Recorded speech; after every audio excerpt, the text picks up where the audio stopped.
Yes, people, it's good to be back to discuss the chapter 13 of this, my very blessed book called Complete Project, my very first blessed book.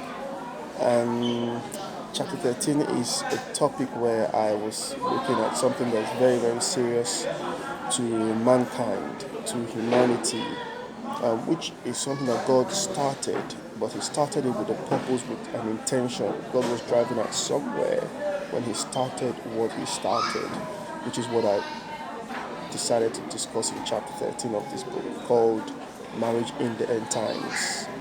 So you will find that I actually started talking about marriage in the end times from the book of Genesis. You would have thought that because it's the word end times was mentioned there, it was meant to I was meant to have looked at the book of Revelation, because Revelation is the last book of the 66 books of the Bible.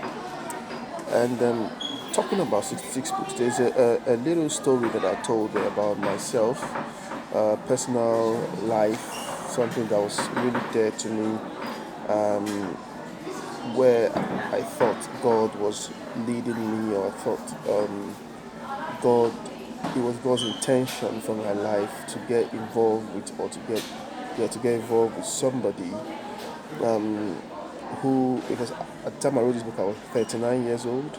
So the person I thought God wanted me to get involved with was 27 years old. And in this book, I discussed about how, if had it been, I was using it as like a case study to look at, if had it been that was the will of God for me to be involved with the young lady, at that age, me being 39 and she being 27, that it would have been massive. It would have been a massive testimony for us, because what that would mean would be that our marriage will have been based on the word of God. You know how it is when people want to get married and they go to their pastor, and then they go to their parents, depending on who they deem fit to be accountable to, or to kind of guide and lead them. I believe both should be able to do that effectively, both the parents, biological parents, and the pastors of the couple. So you know how it is when they go to the pastor will be like, have you two heard from God? What's the word? So basically, they ask you, what's the word that you have to back up what you're saying, that God is involved in what the two of you are doing as Christians. Now, I'm talking about as Christians.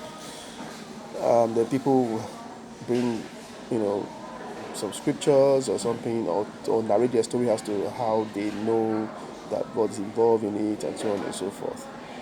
Now, the pastor also probably will bear witness, or will confirm, or go and pray, and all these Christian practices that has been put in place before they allow couples to get involved in marriage, and so on and so forth. So, in our case, it would have been a situation where we don't even need one verse.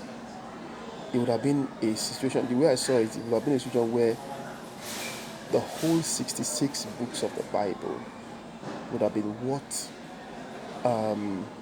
would have been where would have based our faith in, to be a confirmation that God is in this. Of course, there would be scriptures here and there that God would have used to speak to us if God is in it. So the whole thing was what I was trying to use to discuss in this chapter, why it is important for people to base their marriage on the Word of God. Because if the Word of God is the foundation of your marriage, then nothing beats that. If the Word of God is where you anchor your faith in to build what you are meant to build, nothing beats that. So let me pause here, because I've spent a lot of time, and continue in the next chapter. Thank you.